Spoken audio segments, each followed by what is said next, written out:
Quando ouvimos a palavra universo, a maioria das pessoas logo imagina um imenso espaço escuro, repleto de estrelas que cruzam os céus, com buracos negros monstruosos e quasares assustadores se movendo por toda parte. Mas a verdade é que tudo isso representa apenas 5% de tudo o que realmente compõe o universo.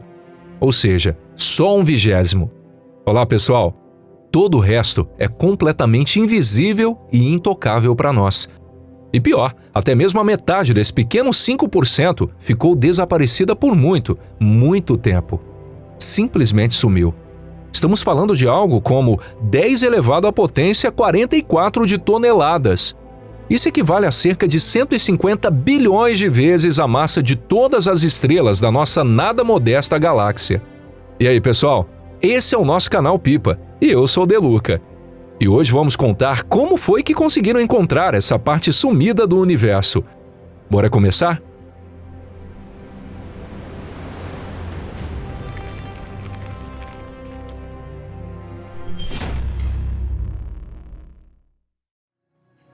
A estrutura do universo. A compreensão clara da estrutura do universo pelos cientistas é, na verdade, algo relativamente recente. Só em 2003 foi que a sonda Wilson para a anisotropia de micro-ondas, WMAP, conseguiu medir as flutuações da radiação de fundo e, pela primeira vez, trouxe uma avaliação precisa da estrutura do universo. Foi assim que se descobriu que 68% de toda a massa do universo é composta por uma entidade misteriosa chamada energia escura, que acelera a expansão do cosmos. Ou seja, o universo não está apenas se expandindo, ele está se expandindo de forma acelerada. Em outras palavras, a velocidade da expansão está aumentando com o tempo.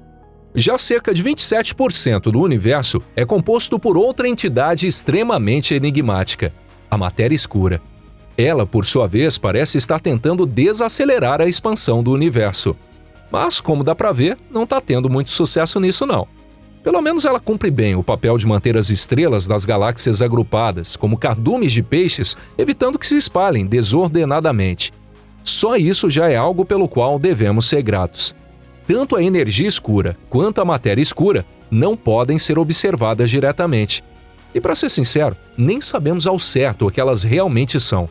Para dizer a verdade, é quase como se não soubéssemos absolutamente nada a respeito disso.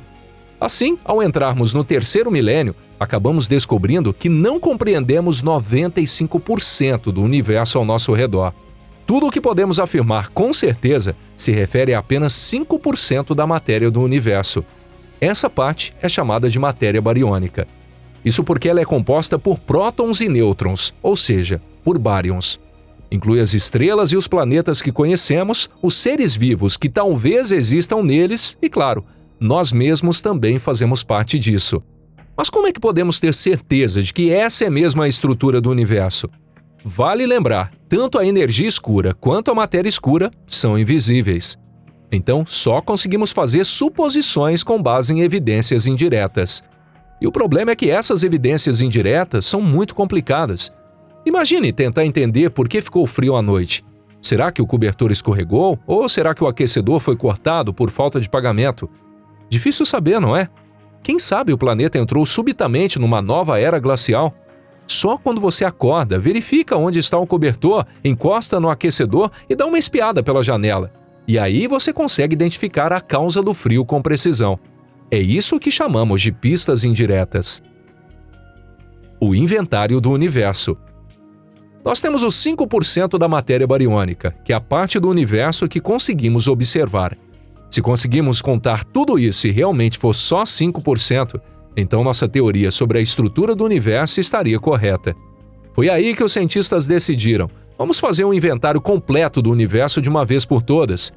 E ao fazer esse levantamento geral, descobriram que a matéria bariônica representava apenas 1% do total. Mas então alguém lembrou de algo importante: os gases intergalácticos que sobraram após a formação das estrelas, compostos basicamente de hidrogênio. Hidrogênio? Excelente! Utilizando um tipo específico de onda de rádio, conhecida como linha de 21 centímetros, é possível detectar esse hidrogênio. Essa radiação característica é emitida pelo hidrogênio neutro. E usando radiotelescópios como o Arecibo, o VLA ou o FEST, dá para medir essa radiação com bastante precisão. A partir daí, dá para calcular a intensidade e, com isso, estimar a massa do hidrogênio. No entanto, simulações indicaram que pode haver outros tipos de gás que não emitem essa linha de 21 centímetros. E aí, como é que a gente faz? Foi então que decidiram usar os quasares, corpos celestes que brilham milhões de vezes mais que algumas galáxias. Se houver algum tipo de matéria entre o quasar e a Terra, parte da luz emitida será absorvida em faixas específicas de frequência. E isso acontece porque cada átomo e íon tem níveis de energia únicos, definidos pela sua estrutura interna. Esses níveis representam os estados possíveis dos elétrons dentro desses átomos ou íons. Quando um fóton com um comprimento de onda específico, ou seja, com uma energia específica, passa por uma nuvem de gás, ele será absorvido se essa energia corresponder exatamente à diferença entre dois desses níveis. Por exemplo, o hidrogênio, em seu estado fundamental, absorve luz com comprimento de onda de 121,6 nanômetros, que está na faixa do ultravioleta. Esse fenômeno é conhecido como absorção da linha Lyman-alfa do hidrogênio. No caso do hélio, há absorções em comprimentos como 30,4 nanômetros, e outros gases também possuem seus próprios comprimentos de onda característicos. O resultado disso é que no espectrograma aparecem linhas escuras conhecidas como linhas de absorção. A intensidade dessas linhas permite estimar quantos átomos há na nuvem de gás e, assim, calcular sua massa. Com essa nova análise de matéria bariônica, foi possível encontrar mais 1,5%. E isso nos leva a um total de 2,5%. Os 2,5% desaparecidos e o precedente de Einstein.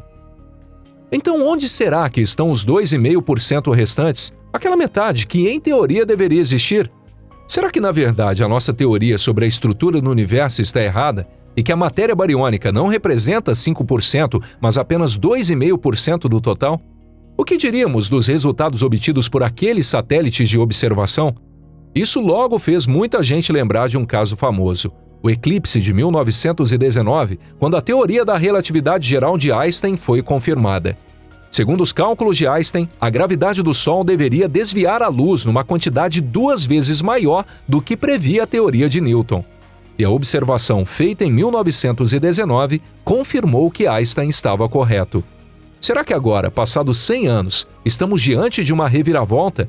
E essa diferença 2 vezes maior talvez não exista afinal? Será que mais uma vez nossa visão do universo estava completamente equivocada? De onde vieram esses 5%? Naturalmente, assim como todo o resto, eles têm a mesma origem: o Big Bang. Nos primeiros milissegundos após o Big Bang, o universo era um plasma de quarks e gluons a uma temperatura de 10 elevado a 12 graus.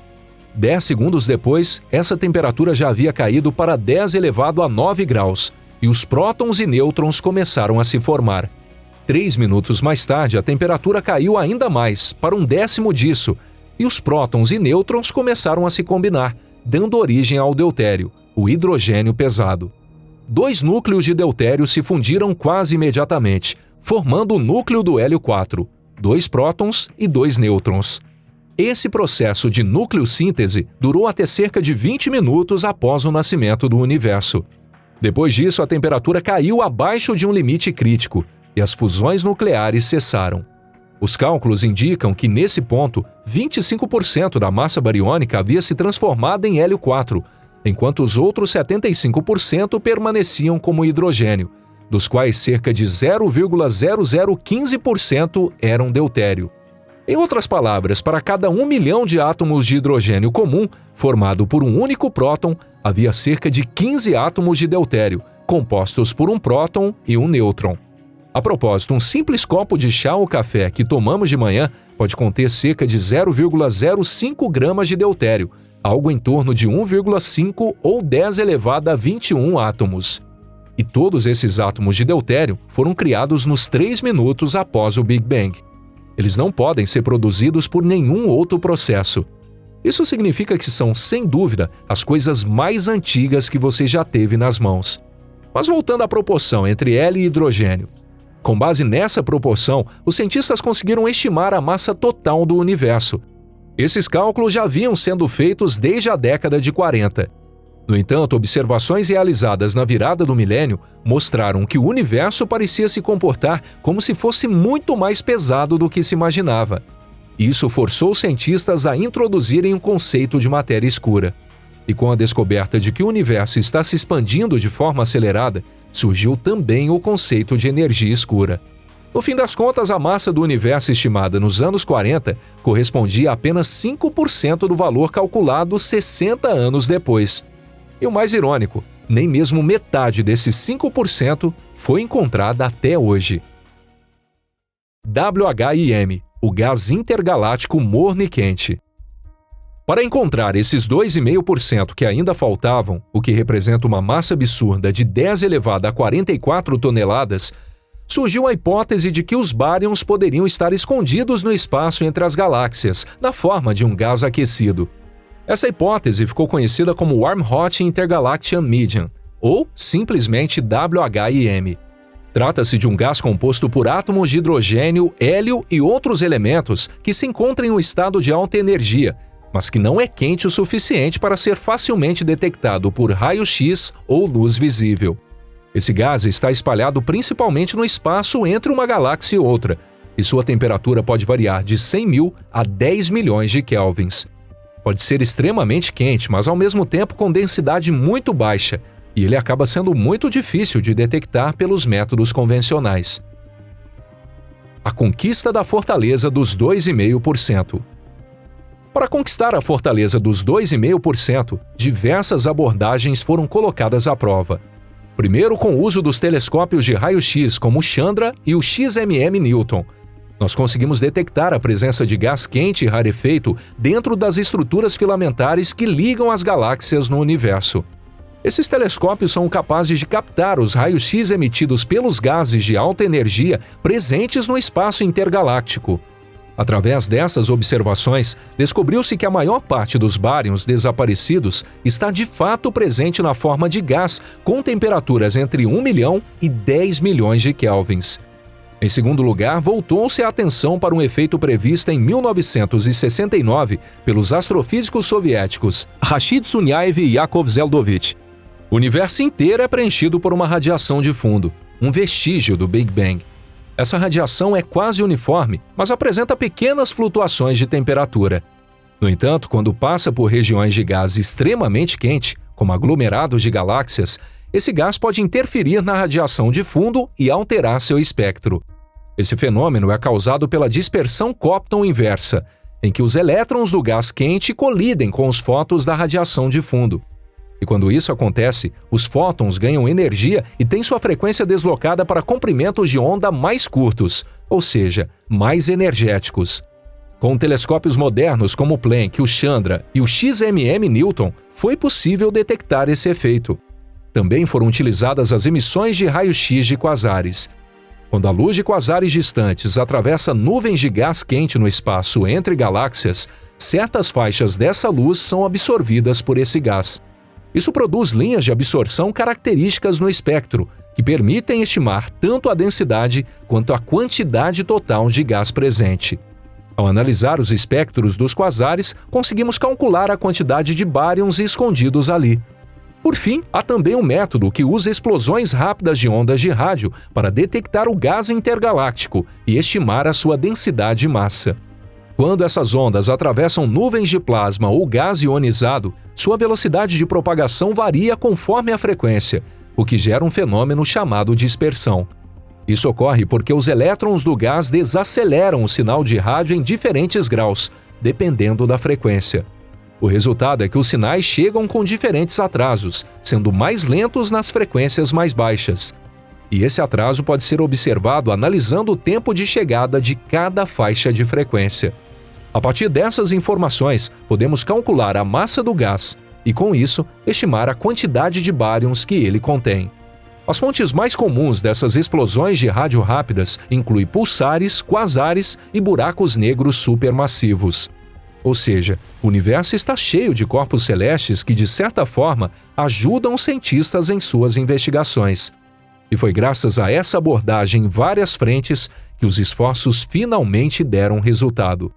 Reunindo os dados de todas essas técnicas de observação, ficou claro que a maior parte da matéria bariônica do universo está escondida no espaço entre as galáxias, na forma de gás quente e extremamente rarefeito. Não houve nenhum desfecho espetacular. Dessa vez, os cientistas estavam certos, e a nossa compreensão da estrutura do universo passou por uma prova rigorosa com sucesso. E isso, afinal de contas, é uma ótima notícia. Porque, segundo a cosmologia atual, o universo não vai se contrair de novo até virar um único ponto. E nossos descendentes distantes também não precisarão voltar a viver num plasma de quarks e gluons. E se você gostou desse vídeo, compartilhe em suas redes sociais e não esqueça de deixar seu like de apoio. A gente se vê numa próxima aqui no canal Pipa. Um forte abraço e até lá. Tchau, tchau.